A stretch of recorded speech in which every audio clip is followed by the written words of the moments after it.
Hi! It is 52 Weeks of Design live. I am Alexa, and I am typing in Atelier Boemia. Boemia. We're going to have her. Happy Wednesday. Hump day. Woohoo. Hello. Hello, how are you? Stacie, you do not sound like an Oklahoman. An Okie. I may have toned that down a bit, just in the interest of people being able to understand me in Europe. It came out in the wash. But I can slip right back in. I can slip right back in. I'm going to be in Nashville this weekend, and I feel like I should be Southern, even though I'm a native New Yorker. Right? I feel that my heart. There's a lot of charm. I appreciate that you classify Oklahoma as Southern, because many think, it's kind of got a little bit of a crisis of identity. Yeah. Like, are we Midwest? Are we Southwest? Sure. Are we Southern? I get that. Yeah, no, That's but true. yeah, no. I But guess Nashville's I super still cool. think in terms of the movie. Yeah, of course. Yeah, The sure. Cowboys. And That's what ranchers everyone will be thinks of friends. Oklahoma. It's like cowboys and Indians and oil wells, right? Yeah. So I'm so happy to meet you. Your story is really fascinating. I'm super thrilled to have the opportunity to chat with you. Oh my gosh. I mean, all of us ladies and gentlemen of design should always be talking. Absolutely. So I know that you, like so many of us, were the victim of creative parents. Yes. And yes. that you had no option but to become a creative person yourself. Right. I mean, yeah, the entrepreneurship runs pretty deep in my phone wants to turn off for some reason. In my family, my dad, I had the good fortune of being raised by really cool people. They're just super, interesting and interested. So of course they passed that on to me, which is a major blessing. My dad was an Army aviator when my parents met. He was actually in the same flight class as my mom's brother. That's how they met at the graduation. So and he's a Texan, is he not? He is. He's from Dallas. My mom's from Southern California. So I love Dallas. She grew up running around barefoot with horses and orange trees. So they met, and I had a super cool grandfather. My mom's dad was also very creative and always building things, and I spent summers with them as a kid, and he had a little workshop in his cellar, and we would work on little projects, and he built his own airplane. He completely finished out his retirement home and interior. So yeah, I mean, from a young age, my dad, after his military service, he started a high-end architectural interiors firm. So building. And did he have to go get training as an architect? No, actually, he, like myself, studied business. So he was always also very interested in construction, and he had a partner in his business who was an architect. So he did the drawing, and he would work often with other architects on their specs, right, to build out things. And yeah, it's interesting. You're so involved with the Kips Bay show houses. I mean, he would do those, and he would come home and tell stories of, they drew this, but it's not possible to build. He's a Texas builder. Wonderful. So that was and then I grew up around that business, obviously. So I worked there in the summers. I think you had the same sort of story. Yeah. Learning the trade, while helping out a bit. So I spent several summers simply answering the phone. Yeah. I was switchboard central. Yeah. Or fax machine duty. Or just witnessing the emergence of the fax. Oh yeah. Like on that paper that was on a roll. Yeah. The curly paper. Or trying to send a fax, and it's like 50 pages. You get to page 48 and it craps out. You're like, what? Yeah. Okay, I got to start it. Great. But yeah, so then my mom was just super creative. She's a master gardener and very interested in the home arts, if you will. As I say on the website, she puts Martha Stewart to shame. I mean, that's maybe a little bit of an overcook, but yeah, I mean, she would have great, That's dinner parties. Right? I didn't say that. No. But she would have great dinner parties, and she really enjoyed tabletop items, like having beautiful china and crystal and just really, setting a table. So that was something that, and cooking and entertaining and just opening your home to your friends and family. And that was something that I definitely grew up around. So that, I think that also educated where I have ended up with having started the company Atelier Boemia. Okay, so wait. So at what age, and I know that I know this, and I don't know why I'm screaming. I'm going to speak more quietly. Okay. At what age, I know you followed a fella to Switzerland. Yes. What age were you? Yeah, so I was, that was 2000, I was 32. I met Did you keep the fella guy. Or just What's that? Did you keep the fella or just the country? Well, we were married for a period, yeah. But it turns out there are some significant cultural differences between Americans and Swiss that, yeah, so that is no longer, but. Are you a French speaker or are you a German speaker? German. Yeah, so Zurich is the German part of Switzerland. Switzerland also has a bit of an identity crisis. I mean, there are 4 national languages. The most widely spoken language is German, which I speak with a decidedly American accent, but But you speak it. I get the job done. Okay. Yeah. So yeah, then the French speaking part is more like to the west of Bern and Geneva, and then the Italian part is down in Ticino, and then they have this language called Romansh, which is the closest thing modern day to Latin, apparently. Right, Romance. Yeah, it's spoken in Graubünden, which is really the mountains. Yeah, it's the mountains. Exactly where. What's the name of that? It's Graubünden is the name of the canton. So there are 26 cantons in Switzerland, and that is the largest. And it's basically just mountains. But like St. Moritz is an area there. Yeah. So, but I mean, I didn't speak a word of German when I moved to Switzerland. So that was really a trial by fire. Yeah. I tried to learn German in grad school, and I do not speak German. It's difficult. I mean, it's like the entire sentence structure is completely different than how we speak in English. So it's very difficult to wrap your brain around. When I first moved here, I would try to like directly translate what I'm trying to say. And I sometimes still do that. Right. And people are like, I'm sorry, what? Right. I do that enough in French and it's wrong. But I mean, in German, it's incomprehensible. Yeah. I wish I spoke French. It's such a prettier language than German, but yeah, as it were, I sort of need to speak German here in this part of the country. So well, if you're a lover of art history, my goodness. Yeah, I mean, it's in certainly. German. Yeah, absolutely. Or at least European art history. Yeah, my partner is now he's a pianist and he's very into art history and all of the interesting history, of the composers, the great composers, Bach and Beethoven and all of. So I've learned a lot from him in that regard. So yeah, I mean, it's been an interesting journey. I've been here for 17 years now. So it's a very different culture, right, than the US. I mean, we're very Americans. I love how optimistic and open we are, and I think it's fairly prevalent in Europe. I mean, just the history and living in close proximity to each other for so many centuries. I mean, people are just things are a little slower, right? And they're not as sure as we are that, yeah, we can do that, Right. We'll figure it out. Yeah. Though actually I'm surprised that is not a trait of the Swiss, considering their reputation for excellence, precision. Yeah.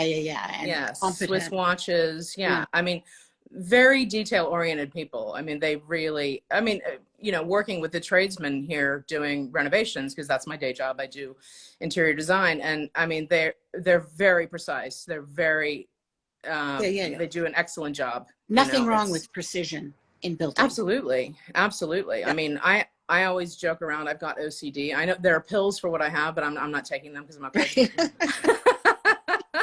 not. Okay. So you moved there. You at what point did you start interior design in Switzerland? So my first job in Switzerland was actually working for IKEA.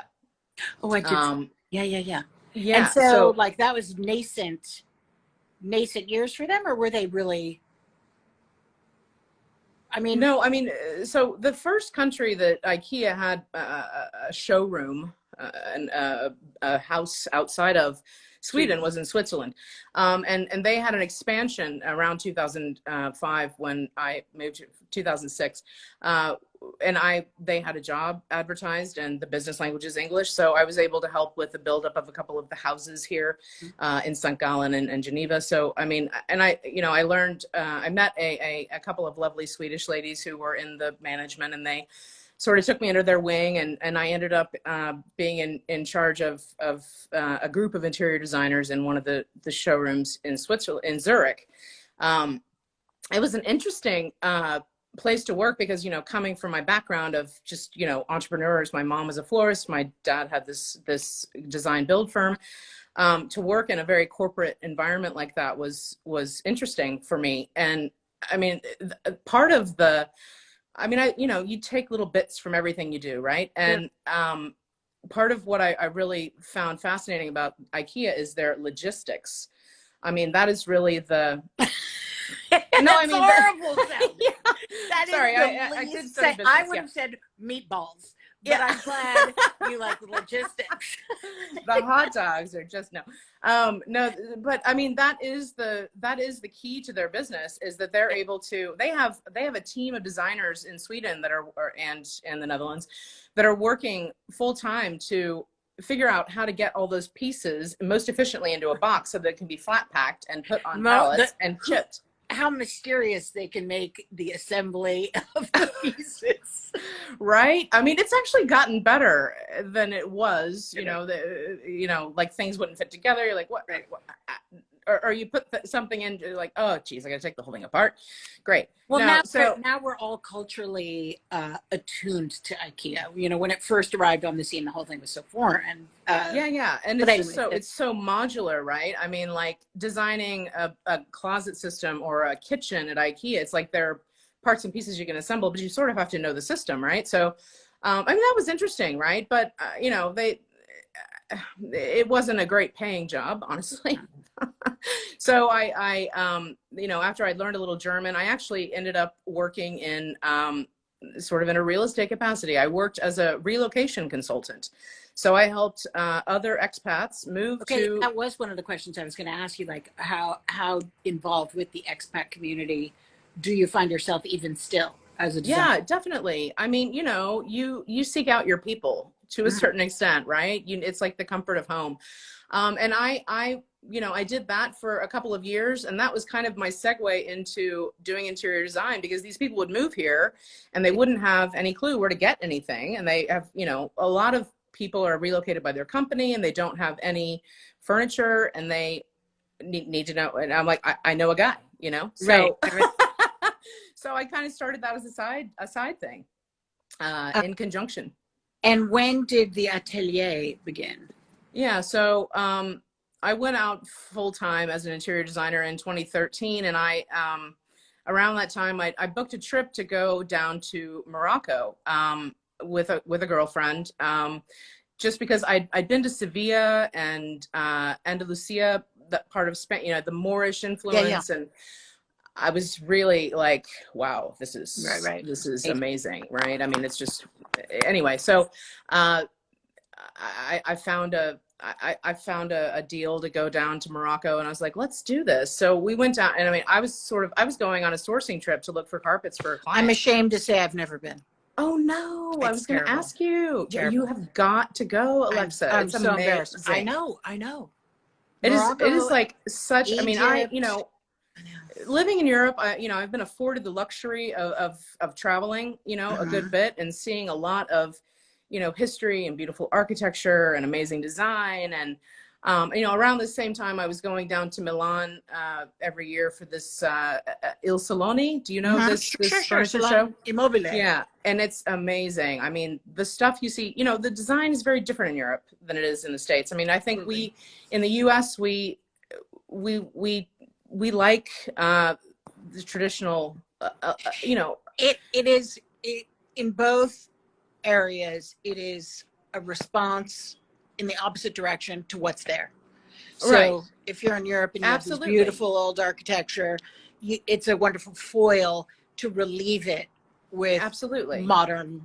Exactly. It's the tension between modern and traditional. And I mean, like in the States, we don't have as much history, right? So we're just, I mean, they're gorgeous, you know, English antiques, French antiques. I mean, beautiful. But I have that's sort of my theory, and you've just confirmed it, obviously. So it must be well, right. I mean, it's my theory. It's our theory, but not for everybody. But I think it makes sense, right? I mean, because observation. Yeah, being surrounded by all of this old stuff, you know, and history, like people want something a little more modern, a little more, and I mean, to go and see all those. I have a good friend who ran a showroom in Tulsa, where I'm from. And they were a big buyer of Casina and some of like Cast Hall and Paolo Lenti. I mean, so he would take me and show me, and he like kind of gave me a little, you know, master's class on European furniture designers. And it's, I mean, the quality is outstanding. It's, you know, they build beautiful things. Anyway, so doing that kind of in conjunction with, you know, going out on my own interior design wise, then went to Morocco with a girlfriend, and I was just completely blown away by the craftsmanship. I mean, it's a sensory overload. It's like the sights, the sounds, the smells. It's just the colors. It's an alien culture, you know. It's kind of, I mean, have you been to Istanbul? Yes. Yeah. So I mean, Istanbul. You know, and right? And Istanbul, it's also so thrilling because you can go one place and it's one thing, and then you go to another place, something else. And I don't just mean like Europe, Asia. I mean, just like, you know. No, I mean, it's just like culturally, it doesn't feel like, it's, you know, teeming. Western Europe. It's not, right? So that was super fascinating for me. And I mean, I had such a ball in this. I mean, you know, you're a tourist, you get taken advantage of, but you just kind of go with it. You're like, yeah, like, sure, I'll drink the tea. Let's look at some carpets, you know. I'm sure these are super overpriced, but let's do it, you know. A deep dive of appreciation. Absolutely. And I mean, the people there are really, it reminds me a bit of home in that people are very there for each other, you know. This is something that I think is really strong in the US, like how you're there for your neighbor, how you look out for each other. That's less the case, I think, in your, like, it's kind of maybe a little more every man for himself, kind of, to a certain extent, like, you know, going through world wars. Well, it's also more proper. So, you know, it's not so loosey-goosey and in your face and touchy-feely. Right, exactly. It's more buttoned up and distant. Yeah, yeah. So it's very, very distant. That's a good characterization. Yeah, it's harder to get to know people here, I would say, than it is in the States. But anywho, so, you know, I went down to Morocco with my friend Jen, and we just had a blast. I mean, it was just a short little 4-day trip. Came back, and I'm talking to my best friend Severine, and over a bottle of wine, and then maybe two, and as all great talks begin. Sitting on my balcony and just telling her like about the experience and how, because she'd also never been. So, you know, we hatched a plan that we were just going to go down there. And I'm like, you know, this is around the time, this is 2014. So, I mean, I kind of grew up a little bit of a boho-y type, you know, like I went and saw the Grateful Dead, you know, I mean, I like a stoner. Yeah. Let's just call it what it is. Okay. Let's not overcook it. No, so I was really, you know, and I love that whole like 1920s Parisian bohemian sort of a salon. Yeah, yeah. And just the, writers and Sure. artists and musicians. And that's just what, I mean, there's a reason that Yves Saint Laurent spent so much time in Morocco. And like, I mean, the Rolling Stones would go down there and hang out. I mean, it was just, anyway. So, I mean, Sabrina and I was like, there's kind of a thing going in the States, Justina Blakeney, Blakeney. Blakeney, I sure do. had just come out with her book, The New She's amazing. Bohemians. And, that's in that vein, obviously, as well. She lived in Italy, I think. So I was like, let's just get some stuff and go do a couple of pop-ups, the Yeah. the naivete of let's just try it. But and the pop-ups were in Switzerland. No, they were in America. Oh, okay. We did one in Tulsa, in my hometown, because I knew some people there. But that's great. You're finding an absence in the market. You're going places that inspire you and that you love, and you're supporting the artisans, and then you're bringing it to people who don't have access. Exactly. It's just too far away. Yeah, that was the idea, right? So, and that first bit that we did in 2014, we just bought stuff basically that we had access to. And then we came back and we kind of felt like maybe that was a touch too ethnic. Whenever you go somewhere and you're like, oh, I just really need this wall. Do you mean like too niche, too specific? Yeah, no, just a little too ethnic, maybe. Like the colors weren't right, or the forms were okay, so less like adaptable lanterns. to the market. Exactly. Bringing it. Exactly. Okay. So, I mean, we did well. We sold quite a bit of stuff. We did another pop-up in Venice Beach, and how are you picking these places, by the way? Yeah, well, I had a good friend, a couple of good friends in LA, and she was like, I had bought tons of textiles for her and her partner's place from Morocco, and she's like, come out here, like let's just do it out here, so why not? So we did. So we did those two sort of, that was in the fall of 2014. And then we kind of came back and regrouped and we're like, okay, but like, how do we take this forward?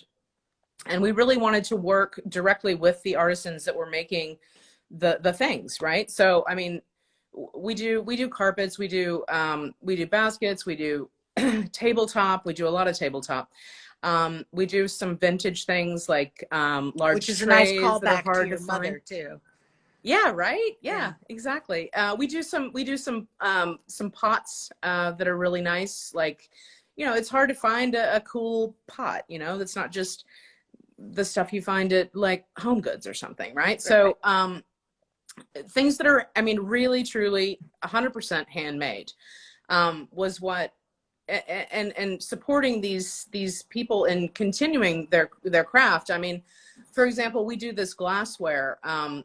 When we first started, I wanted to get, these like typical belly shaped cups. They're like kind of fat. They've got a little bubble, and so that's a typical tea glass. Like you see those also in Turkey.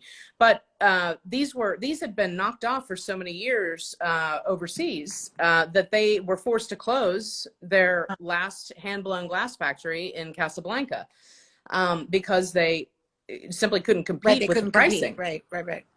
So we were super bummed about not being able to get those glasses that were made in Morocco. And so we, like a year later, maybe 18 months, there's a place just outside of Marrakesh called the Beldi Country Club. And they reopened a factory there with some of those artisans from the ones that remained from Casablanca. They came down to Marrakesh to live, and they're still blowing that glass again. How the group that moved to Marrakesh, how old were these artisans?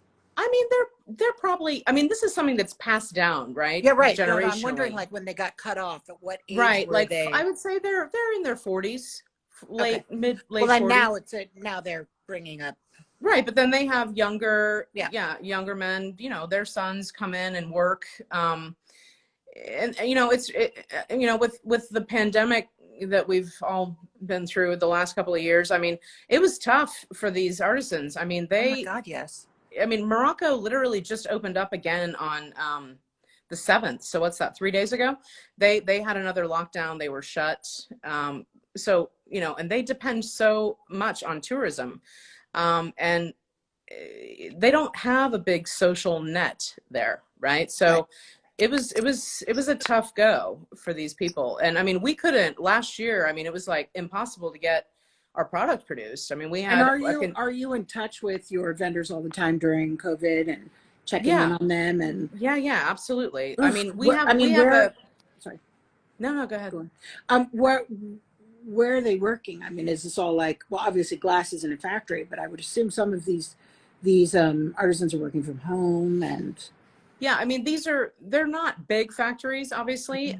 It's all hand production. I mean, I just got a video up on the website today that I've been working on for the past few months with a videographer in Marrakesh to sort of better explain just how handmade these things are, because I mean, they don't use the assistance of machines at all, really.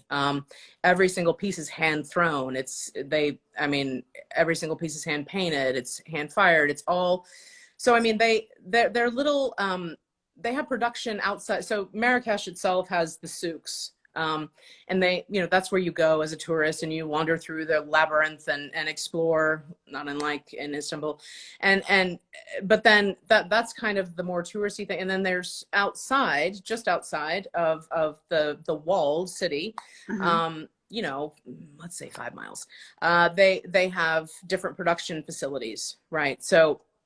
But then, of course, we do a lot of these really lovely placemats that are woven from reed, and then they have little tassels that are hand tied, and that's something that we work. I'm proud that we work with a women's cooperative in Marrakesh, and these ladies, they'll go to the main place where our guy is, and he'll give them the pieces, and then we specify the colors. And they hand tie each of these little tassels and then hand sew them. And this is something they can do while their children are sleeping or when they have downtime. It's not easy for women in Morocco. It's different, Yeah. I mean, it's not easy for women, period. Yeah. But I mean, right. That's incredible. I mean, and I assume that you've gotten to know like all of these women. I mean, you've been in business with them now for what? It's a pretty tight community 8 years? I mean, producers in Marrakesh, in and around Marrakesh. I mean, for example, our carpet guy, his name is Ismail, and he, I don't know, are you familiar with Benny Rugs? This is those have just come. I mean, that they're doing amazing marketing in the US. But they, he works with them, and, he hooked me up with a videographer who, so it's like and then, there's a guy that has some really cool restaurants there. And he's like, if you ever need help with, getting your container sorted out. And, I mean, everyone's just very helpful. Right. It kind of takes a village, right? To get this. It does. I mean, there is no handbook for how to do what we did, I mean, we just kind of went there. It's just like kind of step by step. Yeah. So we went back in 2015 and we had a fixer, right? And he took us to these different producers that we could talk to about. How did you find him? Well, so the first person we worked with was my neighbor across the hall in the building where I lived for 10 years, had a friend who she had bought a riad in Marrakesh, and she knew a guy. So that's who we went and talked to the first time. It's so organic. This is all just. Oh yeah. It's super organic. So that relationship wasn't working out like we wanted. We had the first container that we did, we weren't real happy with the shipping. And we ended up finding through him, Hassan, a woman who was divorced, and she's a tough cookie. But a lot of people wouldn't work with her because she's a divorced woman. Yeah. So she became our partner in shipping, and we explained to her that we were looking for someone else to work with, and she introduced us to Younes is his name, and he is just a gem. He does so much for us. I mean, it's incredible the legwork that he does in, because we can't be down there all the time. Luckily, it's much closer than it is from flying from the US. I mean, it's only a 3-hour flight. And we're able to go down fairly often and check in on the production, but he really keeps things running for us, and it's you know, he also took us to different, you know, we explained that we want to try to work with women as much as possible, to try to employ as many women as possible. And it is very organic. I mean, Morocco doesn't even have like fair trade certification. Now, if you look at the requirements for fair trade, what those are in terms of, you know, reasonable working hours and reasonable pay, and that the product is produced in an ethical way, everything meets those requirements, but they don't have that certification. They don't have a standard that they're yeah. So and there were a lot of logistics in finding, you know, a producer that can give us the quantity and the quality consistently. We do we call it our Safi ceramics, and it's based on there's a town on the coast of Morocco called Safi, and the patterns come from there. So we do Safi. Okay. And the patterns on our ceramics come from this area. And we went to Safi originally and found a producer, but he couldn't give us he couldn't package the things like we needed them to be packaged, and the colors wouldn't be consistent. You know, we do six different colors of these appetizer plates and tapas bowls and serving pieces. He couldn't give us, you know, we would order it once and it would be a different color. Then I'm like, did you not keep a sample? Did you not write down the code? So, I mean, that was kind of, a comedy of errors, if you will, for the first couple of years. But, you know, it takes time to develop these relationships with these people, and that they trust you, that you're going to come back. You know, they think it's a one-shot deal. I'll give her what I give her and she'll be happy with it, you know. But we've now, I'm happy to say, now you have a relationship. You know, it also is interesting when I look at the website. You know, you can go to all kinds of websites and see all kinds of things, but to know that there is a story, and that you know, I think we've spent the last 20 years hearing how important the story is. Like, this story, you got to tell a story, or but it's really true. It's really, I mean, that is the really hard part. Respect and appreciate something if you don't understand it. Yeah, no, it's true. I mean, and that is something that unfortunately I'm not great at. I'm working on it, you know. Well, you're doing it right now. Oh, thanks. No, I mean, it's difficult to communicate that to people so they understand what they're buying, you know, that, you know, you could go down to a big box store and get a set of dishes.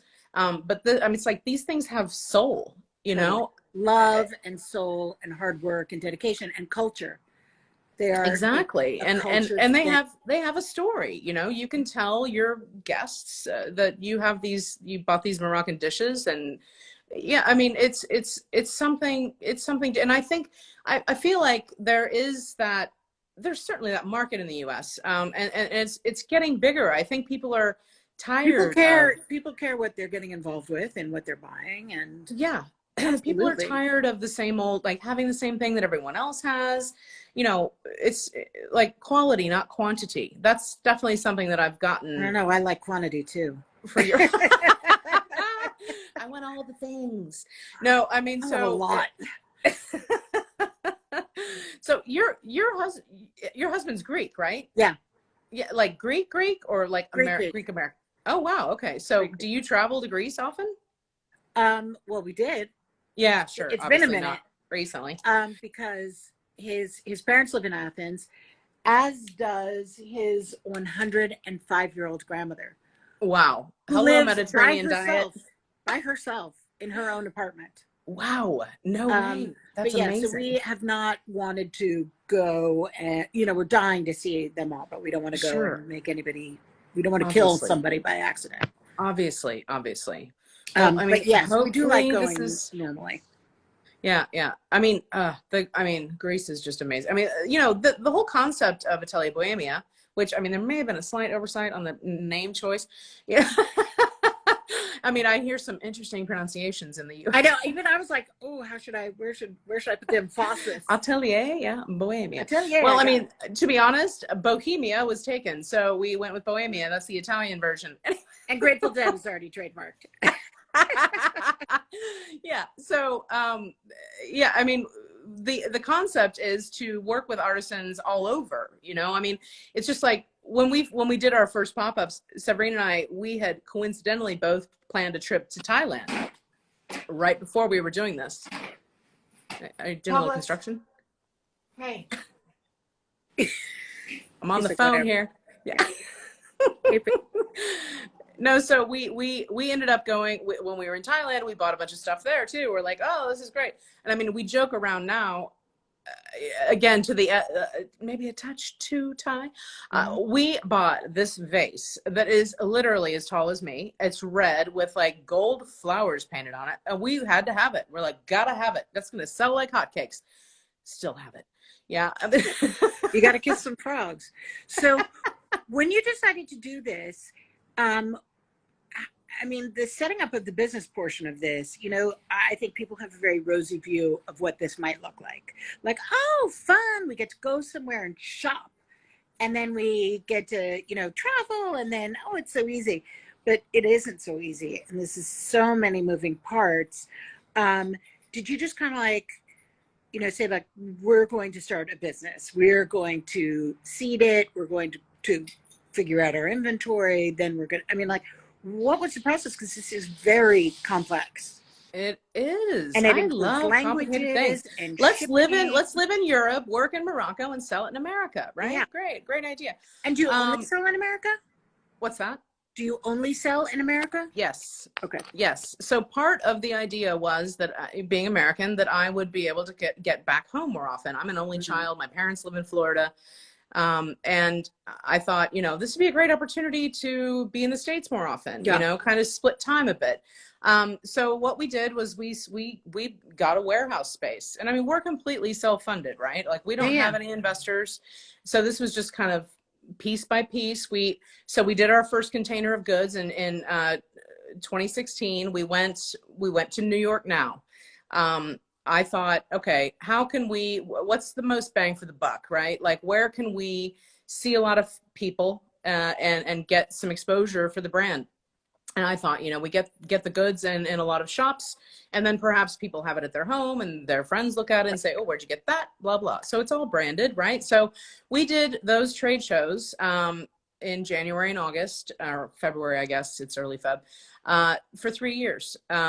And we built a good client base of wholesale clients. We sell wholesale to a good number of shops in the States.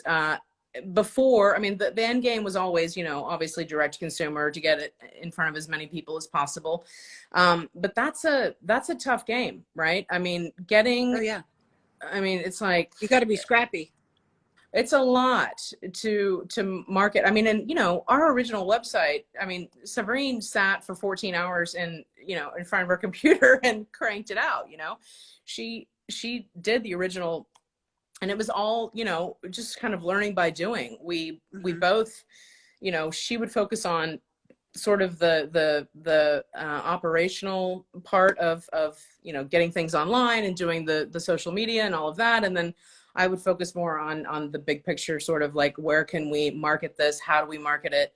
Right. But it's, you know, it's tough. And, you know, I think, like, to your point, telling the story is the most important thing. But it's also the reason you're doing it.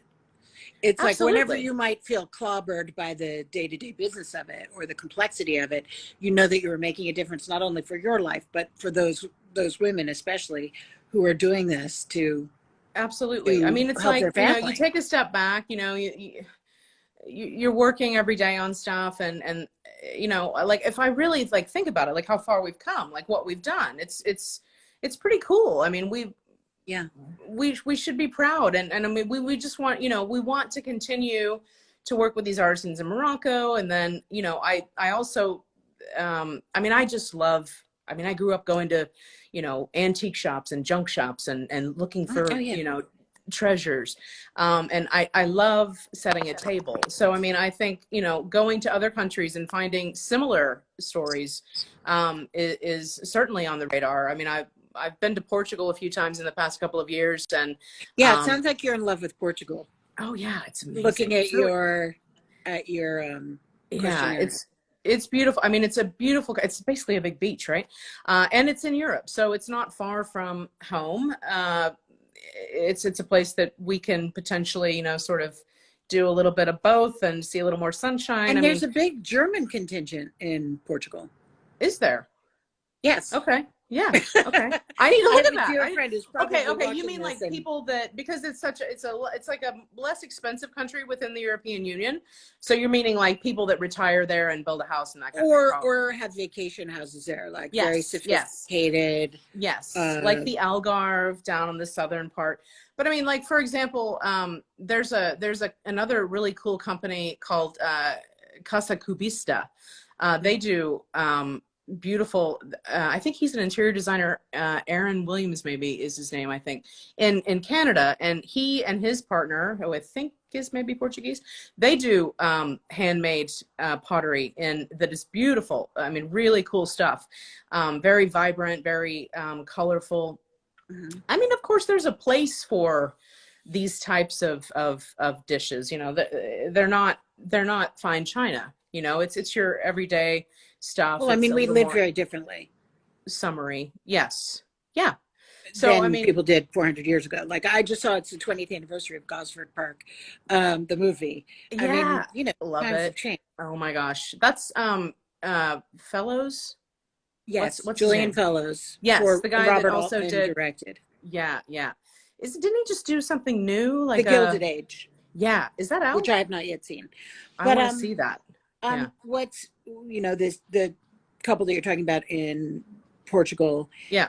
And you and a lot of people who are creating these wonderful ways in which we can obtain these smaller things, whether it's table settings or baskets or whatever, are really critical as interiors become more codified.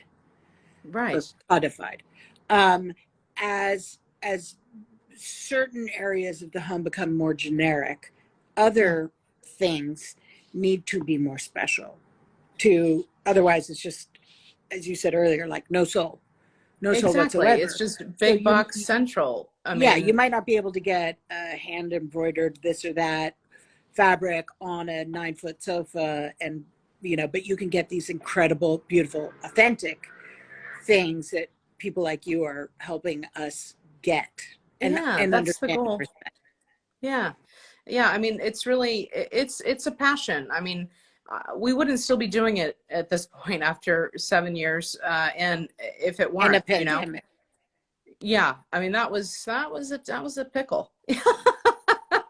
But I mean, you know, is whatever. What is the future for you? What are you hoping to do? Like, do you have a big plan? I mean, obviously you can look behind you and be like, wow, I've been doing this since 2016 or earlier. Yeah. Well, I mean, 2016 what is your really... hope? What's your hope for the next few years? I mean, of course, I would love for more people to have our pieces in their home and enjoy them, you know, and share them with their friends and family. To have these things that add patina to your house, right? I mean, we do vintage aluminum trays that we hand choose those. You can make a little tray table out of them. I mean, the baskets add something in terms of storage. It's not just a bin. Adding some flavor, adding some spice to your space, right? Mm-hmm. I mean, like you said, not everyone can afford the finest upholstery and right, fill in the blank. Yeah, whatever. Yeah. So, I mean, to be able to have these things that add some soul to your house, right? Mm-hmm. I think is really special. I mean, you know, I think whenever, you know, we've had some nice compliments along the way from people that I respect in terms of their style, you know, acumen.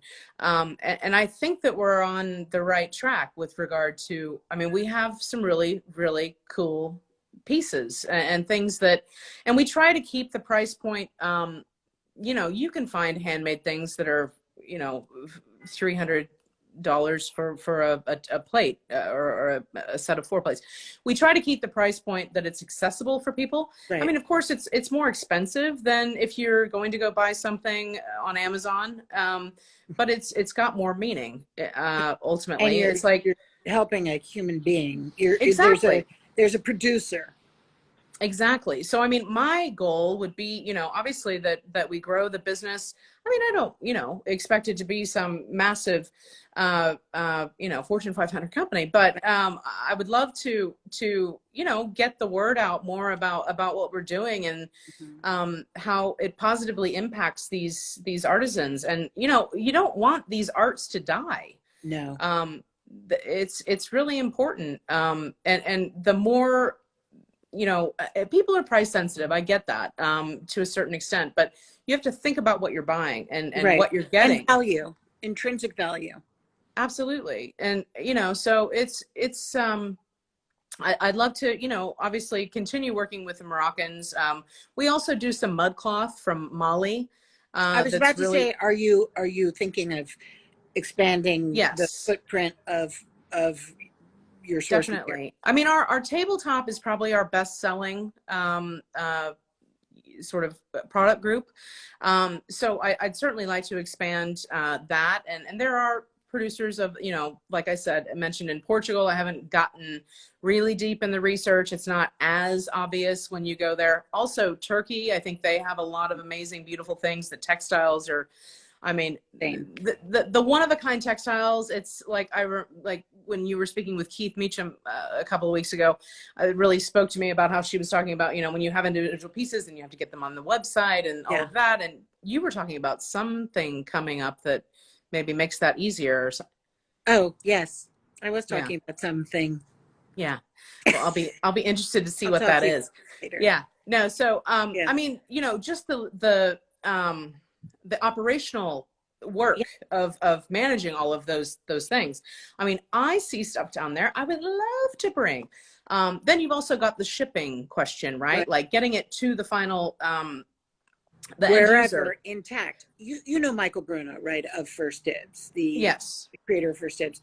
Something he said to me once, which I thought was so fascinating, and what will resonate with you, is he was like, I'm not afraid of doing the unsexy work, which is, everybody wants to go to, fill in the blank of a beautiful place and find the gorgeous stuff, but you have to do that unsexy stuff to make it a success. The legwork. It's not so sexy. I mean, hats off, the finding the shipping, the finding your guy. Yeah. There's a reason I drink, Alexa.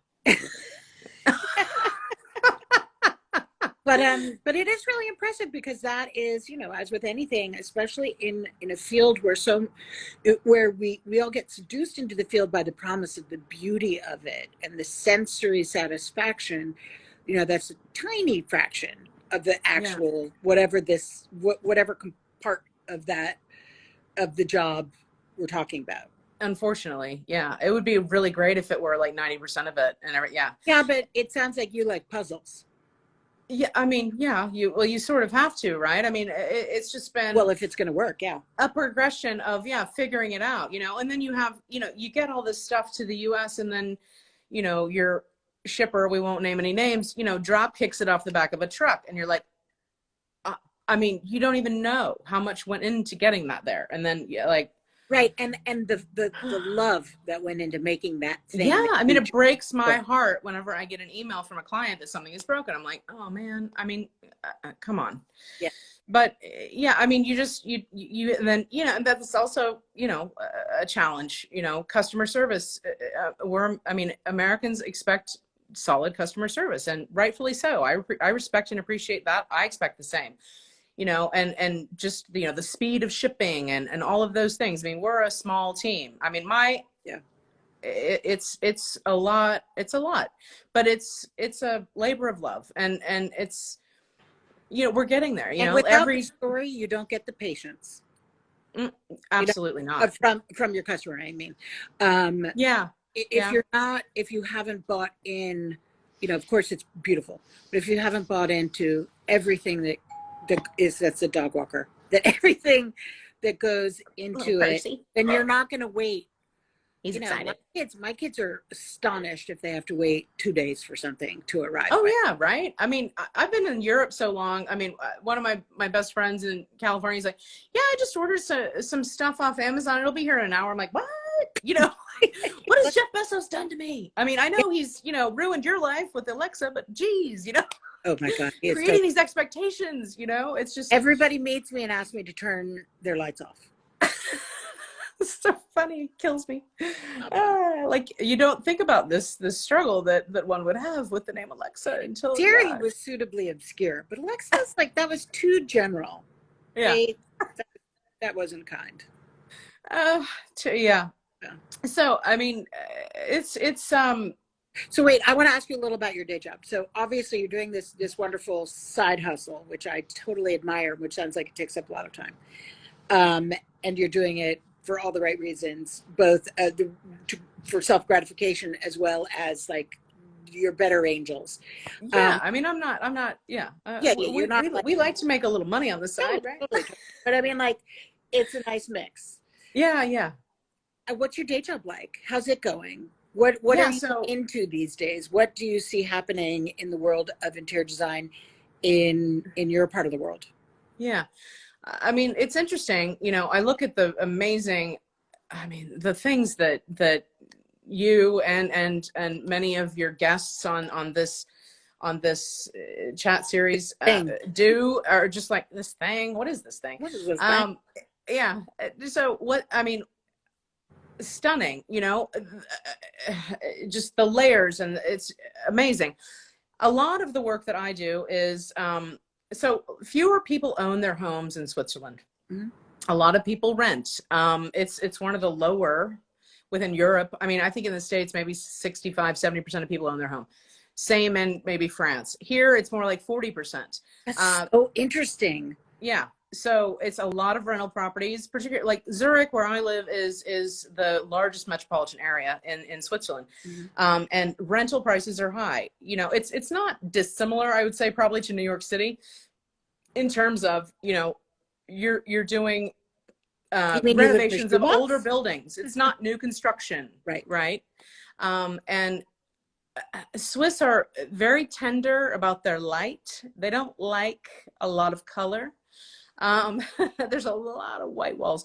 I mean, whenever I first moved to Switzerland with my ex-husband, I mean, he had a white leather sofa that he'd had in storage. Oh my God, no wonder it didn't work out. Just wait. Yeah, white dining chairs. The walls, he was like, we can't paint.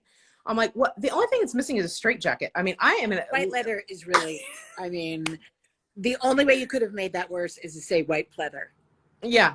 I mean, that would have been a deal breaker. Let's just say that didn't last very long. Yeah. Okay. Yeah. So, I mean, this is, and there's a lot of, the interior design here is lacking severely, I would say. I mean, it's colder. You know, I mean, you know, sort of like, I like everything. I mean, I like everything as long as it's beautiful. I'm not, you know. Yeah. Fun to see. I agree. I mean, I can see the beauty in many different styles. Mm-hmm. You know, maybe it's not my taste, but yeah, I can certainly see what's not. I mean, what is not. So I do a lot of furniture, right? I'm either doing furniture for an expat who's only living here for 5 years and they've got a budget of $40,000 and that's what they want to spend. And are they going to take it with them when they leave? Or No, not necessarily. Like maybe if we find a few pieces that, you know, I'll try to be like, what about this? You know, like we could, you know, this is something that you could take with as a souvenir of your time. It's from Morocco. Yeah, but then I do quite a few renovations as well. Like where someone buys a home that was maybe built in the early 2000s and the kitchen and bathrooms need to be updated. The flooring needs to be done. I do a good number of vacation rentals as well, investment properties. Sure, makes a lot of sense. Yeah, because there are a lot of, you know, ski towns and mm-hmm. I mean, I'm finishing up a building where we're doing 6 apartments. I mean, complete gut, but it's a building, it's like wood frame built in the late 30s and, you know, plumbing issues galore. Mm-hmm. And, you know, you've got to rip everything out, redo all the electrical. You know, so I do that as well.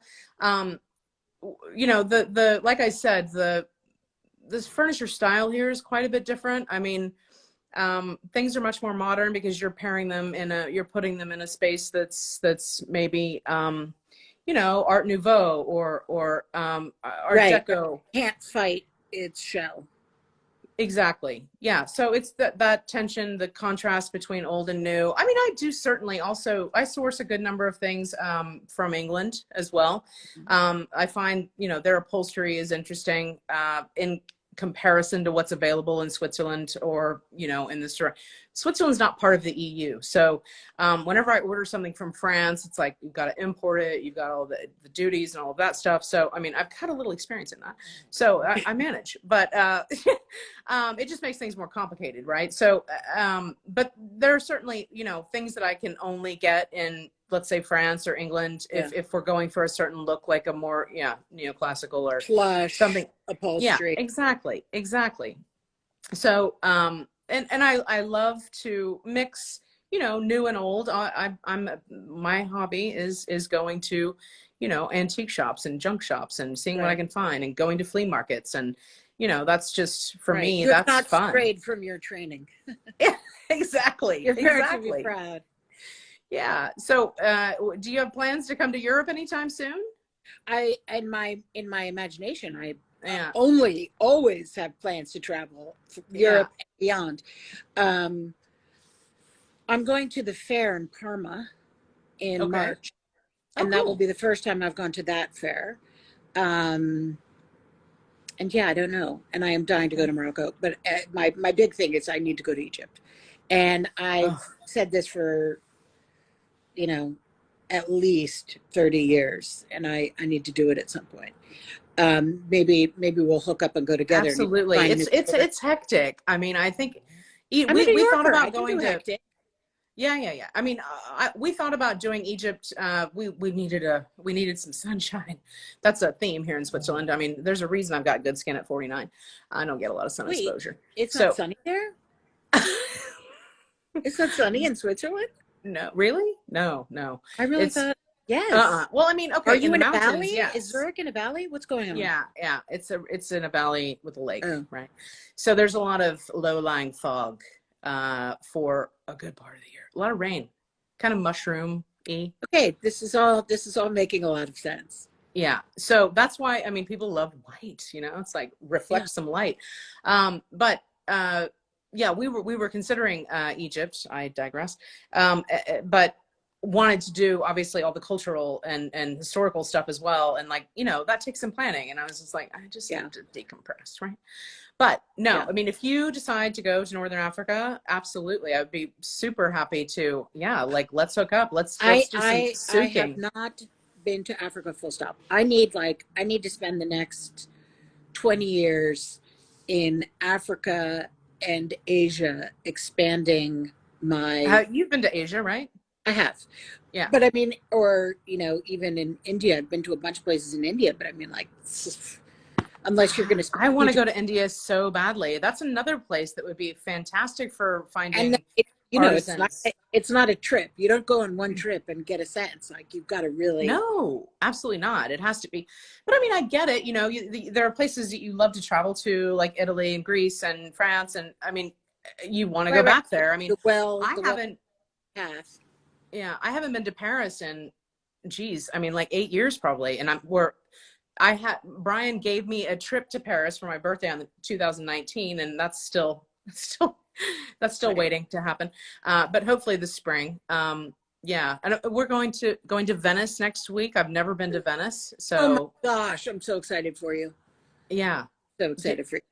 I mean, really, if I had all the money in the world, I wouldn't be on the phone with you. I'd be on a plane, going somewhere and like staying there I just travel, I think. Yeah, just like stay in one place for a minute, right? Like enough time to really get going through on like the 10 cities in 13 days tour, like staying somewhere for a month and like really getting a sense. And right? if we're going to flesh out the fantasy. Yeah. Let's add that. But I mean, you know, in this state, I mean, if there's one thing the pandemic has shown us, I mean, you can be remote for a good period of time without it being an issue. I mean, of Yeah. course, you know, Yeah. in our business with site visits, and you need to check on things, and or someone needs to. But but for us, obviously, for you and for me, seeing other cultures is a huge part of what fuels what we do. Oh, it's hugely Where we get inspirational, right? ideas, it's where we learn stuff, it's how we respect other cultures. It's just like, Well, it's like seeing with your own two eyes all the stuff you've been reading about all your life in books, right? or and having it make a lot more sense. Absolutely. Because you get to see it like in the actual weather conditions, or in, you know, in situ, you get so much more information. It all makes so much more sense. Absolutely. It's And like, your it's like white seeing leather sofa. the first time you talk to a client and they're explaining to you what they want to do with their house, and you don't get it until you get there, right? Like, oh, like, you know, you see it in the light, you see the, you know, where the walls are. I mean, you can look at a floor plan, but it's not the same as experiencing a space. Sure. And yeah, no, I mean, you need to do that, Alexa. You know, you've been working hard all these years. It's time to, you know, give yourself a little bit more vacation time. Well, no, it's a pandemic thing. There, there's that. And you have kids in school. Oh yeah. Oh, them. Okay, well, yeah, we need to wrap it up, right? Such I mean, a pleasure getting to speak to you face to face and hearing about both of your businesses. And I'm so impressed, and I can't wait till we meet in Morocco and you show me the ropes. It's on. Let's do it. It's I on. wish you a fantastic trip to Nashville. It looks like it's going to be a lot of fun. That looks like a Thank cool you. show. And Excited. yeah, I said, I love the South. You know, they know how to host, right? they really do. And there's such joy in the air, and Exactly. right. I just think like, you know, big loud blonde such as myself feels very, very at home when I go downward. So right. Yeah. You're home. Cool. Well, thank you again. Thanks so much, Alexa. It was really great to talk to you. Say hello to Severine. I will do so. Yeah. Have a good one. Take care.